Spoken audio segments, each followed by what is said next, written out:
Hello friends, welcome back to Pooja Gowda designs. ಇವತ್ತು ನಾನು ಈ ವಿಡಿಯೋದಲ್ಲಿ ಸಿಂಪಲ್ ಆಗಿ ಯಾವ ಥರ ಲೇಡೀಸ್ ಸೂಟ್ನ ಕಟ್ ಮಾಡ್ಕೋತೀನಿ ಅಂತ ತಿಳಿಸ್ಕೊಡ್ತೀನಿ. ಇದು ಲೇಡೀಸ್ ಸೂಟ್ ಟಾಪ್ ಆಗಿದೆ. ಇದಕ್ಕೆ ಅಟ್ಯಾಚ್ ಮಾಡೋಕೆ ಅಂತ ಹೇಳಿ 1.5 ಮೀಟರ್ ಲೈನಿಂಗ್ ಪೀಸ್ ನ ತಗೊಂಡಿದ್ದೀನಿ. ಇದು ಈ ಲೇಡೀಸ್ ಸೂಟ್ ಪೀಸ್ ದುಪಟ್ಟ ಆಗಿರುತ್ತೆ. ಇದು ಬಂದು ಟ್ರೌಸರ್ ಪ್ಯಾಂಟ್ ಪೀಸ್ ಆಗಿರುತ್ತೆ. ಇಷ್ಟು ಬಂದು ಒಂದು ಫುಲ್ ಸೆಟ್ ಸೂಟ್ ಪೀಸ್ ಆಗಿರುತ್ತೆ. ಈ ವಿಡಿಯೋದಲ್ಲಿ ನಾನು ಈ ಲೇಡೀಸ್ ಸೂಟ್ ಕಟಿಂಗ್ ನ ಮಾತ್ರ ತೋರಿಸ್ಕೊಡ್ತೀನಿ.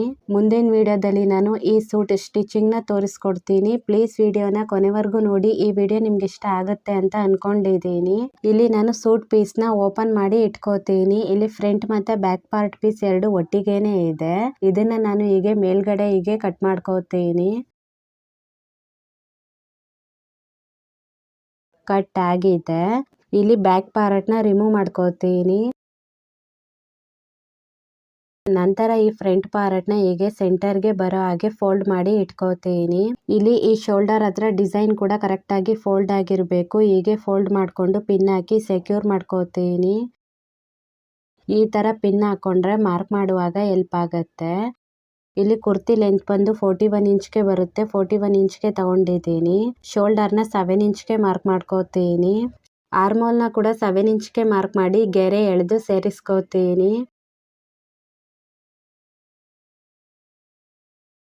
ಇಲ್ಲಿ ಚೆಸ್ಟ್ ಮೆಜರ್ಮೆಂಟ್ ಬಂದು 10 ಇಂಚ್ ಬರುತ್ತೆ. ಮಾರ್ಕ್ ಮಾಡ್ಕೋತೀನಿ. ಪ್ಲಸ್ 2 ಇಂಚ್ ಮಾರ್ಜಿನ್ ಕೂಡ ಮಾರ್ಕ್ ಮಾಡ್ಕೋತೀನಿ. ಮಾರ್ಕ್ ಆಗಿದೆ. ನಂತರ ವೆಸ್ಟ್ ಲೆಂತ್ ನ 14 ಇಂಚ್ಗೆ ಮಾರ್ಕ್ ಮಾಡ್ಕೋತೀನಿ. ಹಿಪ್ ಲೆಂತ್ ನ 20 ಇಂಚ್ಗೆ ಮಾರ್ಕ್ ಮಾಡ್ಕೋತೀನಿ. ಮಾರ್ಕ್ ಆದ ನಂತರ ಇಲ್ಲಿ ವೆಸ್ಟ್ ಮೆಜರ್ಮೆಂಟ್ ನ ಮಾರ್ಕ್ ಮಾಡ್ಕೋತೀನಿ. ಇಲ್ಲಿ ವೆಸ್ಟ್ ಮೆಜರ್ಮೆಂಟ್ ಬಂದು 8 ಇಂಚ್ಗೆ ಮಾರ್ಕ್ ಮಾಡ್ಕೋತೀನಿ. ಪ್ಲಸ್ 2 ಇಂಚ್ ಮಾರ್ಜಿನ್ ಕೂಡ ಮಾರ್ಕ್ ಮಾಡ್ಕೋತೀನಿ. ಇಲ್ಲಿ ಹಿಪ್ ಮೆಜರ್ಮೆಂಟ್ ಬಂದು 10 ಇಂಚ್ ಇದೆ. ಮಾರ್ಕ್ ಮಾಡ್ಕೋತೀನಿ. ಪ್ಲಸ್ 2 ಇಂಚ್ ಮಾರ್ಜಿನ್ ಕೂಡ ಮಾರ್ಕ್ ಮಾಡ್ಕೋತೀನಿ.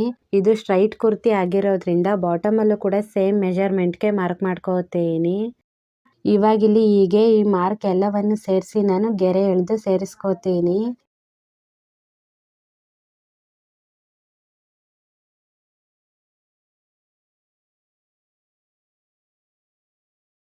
ಇಲ್ಲಿ ಆರ್ಮೋಲ್ ಶೇಪ್ ನ ತೆಗಿಯೋಕೆ ಅಂತ 1 ಇಂಚ್ಗೆ ಮಾರ್ಕ್ ಮಾಡಿ ಆರ್ಮೋಲ್ ಶೇಪ್ ನ ಕೊಟ್ಕೋತೀನಿ. ಇದು ಫ್ರಂಟ್ ಕುರ್ತಿ ಆಗಿರೋದ್ರಿಂದ 1/2 ಇಂಚಿಗೆ ಒಳಗಡೆ ಸೇರಿಸ್ಕೊಂಡು ಶೇಪ್ ನ ಕೊಟ್ಕೋತೀನಿ. ನಂತರ ಇಲ್ಲಿ ನೆಕ್ ಶೇಪ್ ನ ಯಾವ ತರ ಮಾರ್ಕ್ ಮಾಡ್ಕೋಬೇಕು ಅಂತ ತಿಳಿಸ್ಕೊಡ್ತೀನಿ. ಇಲ್ಲಿ ಈ ಜೆರಿ ಥ್ರೆಡ್ ವರ್ಕ್ ಏನಿದೆ, ಈ ವರ್ಕ್ ಇಂದ ಹಿಂದೆ ನಾನು 3/4 ಇಂಚ್ಗೆ ಮಾರ್ಕ್ ಮಾಡ್ಕೊಂತ ಹೋಗ್ತೀನಿ. ಇದೇ ತರ ಈ ನೆಕ್ ಶೇಪ್ ಪೂರ್ತಿಯಾಗಿ ನಾನು 3/4 ಇಂಚ್ಗೆ ಒಳಗಡೆ ನಾನು ಮಾರ್ಕ್ ಮಾಡ್ಕೋತೀನಿ.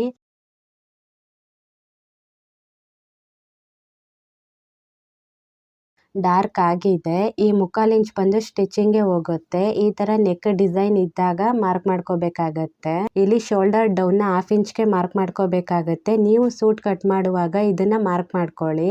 ಇಲ್ಲಿ ಫುಲ್ ಸ್ಟೋನ್ ವರ್ಕ್ ಇರೋದ್ರಿಂದ ಮಾರ್ಕ್ ಮಾಡೋಕೆ ಆಗೋದಿಲ್ಲ. ಇದನ್ನ ನಾನು ಡೈರೆಕ್ಟ್ ಆಗಿ ಸ್ಟಿಚ್ ಮಾಡ್ಕೋತೀನಿ. ಸೊ ಈ ತರ ನಾನು ಫ್ರಂಟ್ ಸೈಡ್ ವರ್ಕ್ ಡಿಸೈನ್ ನ ಮಾರ್ಕ್ ಮಾಡಿ ಆಗಿದೆ. ಇವಾಗ ಇದನ್ನ ಕಟ್ ಮಾಡ್ಕೋತೀನಿ. ಕಟ್ ಆಗಿದೆ. ಇಲ್ಲಿ ಈ ಹಿಪ್ ಮೆಜರ್ಮೆಂಟ್ ಮಾರ್ಕೆ ಅಂತ ಹೇಳಿ ಈಗ ನಾನು ಸ್ವಲ್ಪ ಸಣ್ಣದಾಗಿ ಕಟ್ ಮಾಡಿ ಒಂದು ಗುರ್ತ್ ಮಾಡ್ಕೋತೀನಿ. ಈ ಸಣ್ಣ ಮಾರ್ಕ್ ಬಂದು ಸ್ಟಿಚಿಂಗ್ ಮಾಡುವಾಗ ಇದು ಹಿಪ್ ಮೆಜರ್ಮೆಂಟ್ ಮಾರ್ಕ್ ಅಂತ ಹೆಲ್ಪ್ ಮಾಡುತ್ತೆ. ಈ ಕಟ್ ಆಗಿರೋ ಫ್ರಂಟ್ ಪಾರ್ಟ್ ನ ಓಪನ್ ಮಾಡಿ ನೋಡಿದಾಗ ಈ ತರ ಕಾಣುತ್ತೆ. ನಂತರ ನಾನು ಬ್ಯಾಕ್ ಪಾರ್ಟ್ ನ ಮಾರ್ಕ್ ಮಾಡೋಕೆ ಅಂತ ಫ್ಯಾಬ್ರಿಕ್ ನ 2 ಫೋಲ್ಡ್ ಮಾಡಿ ಇಟ್ಕೊಂಡಿದ್ದೀನಿ. ಇದು ಓಪನ್ ಸೈಡ್ ಆಗಿದೆ ಹಾಗೂ ಇದು ಕ್ಲೋಸೆಡ್ ಸೈಡ್ ಆಗಿದೆ. ಇದ್ರ ಮೇಲೆ ನಾನು ಕಟ್ ಆಗಿರೋ ಫ್ರಂಟ್ ಸೈಡ್ ಪೀಸ್ ನ ಇಟ್ಕೋತೀನಿ. ಇವಾಗ ಇದೇ ನೆಕ್ ಹತ್ರ ಮತ್ತೆ ಶೋಲ್ಡರ್ ಹತ್ರ ನಾನು ಮಾರ್ಕ್ ನ ಮಾಡ್ಕೋತೀನಿ. ಜೊತೆಗೆ ನಾನು ಸೈಡ್ ಮೆಜರ್ಮೆಂಟ್ ನ ಕೂಡ ಮಾರ್ಕ್ ಮಾಡ್ಕೋತೀನಿ.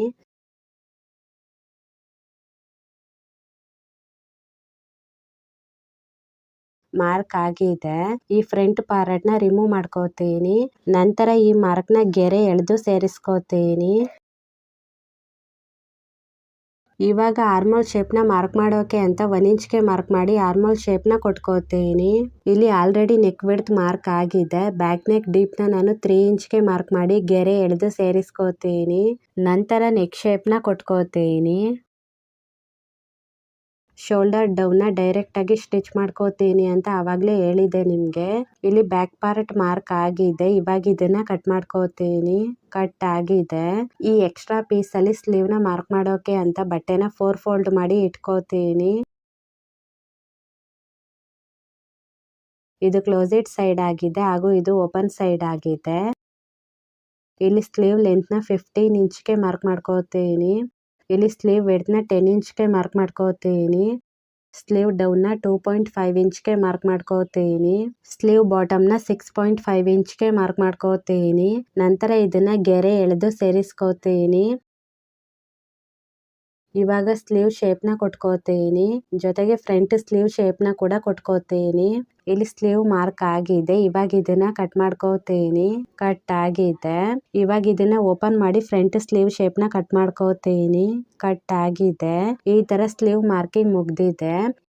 ಇನ್ನು ಕೊನೆಯದಾಗಿ ಲೈನಿಂಗ್ ನ ಓಪನ್ ಮಾಡಿ 2 ಫೋಲ್ಡ್ ಬರೋ ಹಾಗೆ ಇಟ್ಕೊಂಡು ಫ್ರಂಟ್ ಸೈಡ್ ನ ಇಟ್ಕೊಂಡು ಸೇಮ್ ಇದೇ ಅಳತೆಗೆ ಕಟ್ ಮಾಡ್ಕೋತೀನಿ.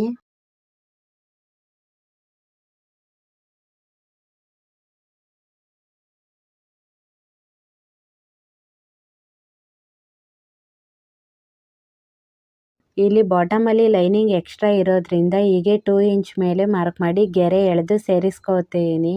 ಈ ಲೈನಿಂಗ್ ನ ಕಟ್ ಮಾಡುವಾಗ ಈ ಮಾರ್ಕ್ ಮೇಲೆ ಬಾಟಮ್ ಅಲ್ಲೂ ಕೂಡ ನಾನು ಕಟ್ ಮಾಡ್ಕೋತೀನಿ. ಇವಾಗ ಇದೇ ಅಳತೆಗೆ ಫ್ರಂಟ್ ಪಾರ್ಟ್ ನ ಕೂಡ ನಾನು ಹೀಗೆ ಕಟ್ ಮಾಡ್ಕೋತೀನಿ.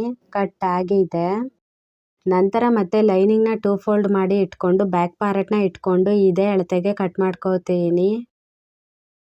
ಕಟ್ ಆಗಿದೆ. ಈ ತರ ಪೂರ್ತಿಯಾಗಿ ನಾನು ಲೇಡೀಸ್ ಸೂಟ್ ನ ಕಟ್ ಮಾಡಿ ತೋರಿಸಿದ್ದೀನಿ. ಮುಂದಿನ ವಿಡಿಯೋದಲ್ಲಿ ಈ ಸೂಟ್ ಸ್ಟಿಚಿಂಗ್ ವಿಡಿಯೋನ ತೋರಿಸ್ಕೊಡ್ತೀನಿ. ಪ್ಲೀಸ್ ಹೋಗಿ ಆ ವಿಡಿಯೋನ ಕೂಡ ನೋಡಿ. ನಿಮ್ಗೇನಾದ್ರೂ ನನ್ನ ವಿಡಿಯೋಸ್ ಇಷ್ಟ ಆದ್ರೆ ಪ್ಲೀಸ್ ನನ್ನ ಚಾನಲ್ಗೆ ಲೈಕ್ ಮಾಡಿ, ಶೇರ್ ಮಾಡಿ, ಜೊತೆಗೆ ಸಬ್ಸ್ಕ್ರೈಬ್ ಕೂಡ ಮಾಡ್ಕೊಳ್ಳಿ. ಇದೇ ತರ ಕನ್ನಡದಲ್ಲಿ ಇನ್ನೂ ಜಾಸ್ತಿ ವಿಡಿಯೋಸ್ ಮಾಡ್ತಾ ಇರ್ತೀನಿ. ಪ್ಲೀಸ್ ನಂಗೆ ಸಪೋರ್ಟ್ ಮಾಡಿ. ಈ ವಿಡಿಯೋನ ನೋಡಿ ಮನೇಲಿ ಯಾರಾದ್ರೂ ಸೂಟ್ ನ ಸ್ಟಿಚ್ ಮಾಡ್ಕೊಂಡ್ರೆ ದಯವಿಟ್ಟು ನಂಗೆ ಕಮೆಂಟ್ ಮುಖಾಂತರ ತಿಳಿಸ್ಕೊಡಿ ಯಾವ ರೀತಿ ಬಂತು ಅಂತ. ನನ್ನ ವಿಡಿಯೋ ನೋಡಿದ್ದಕ್ಕೆ ತುಂಬ ಥ್ಯಾಂಕ್ಸ್ ಫಾರ್ ವಾಚಿಂಗ್.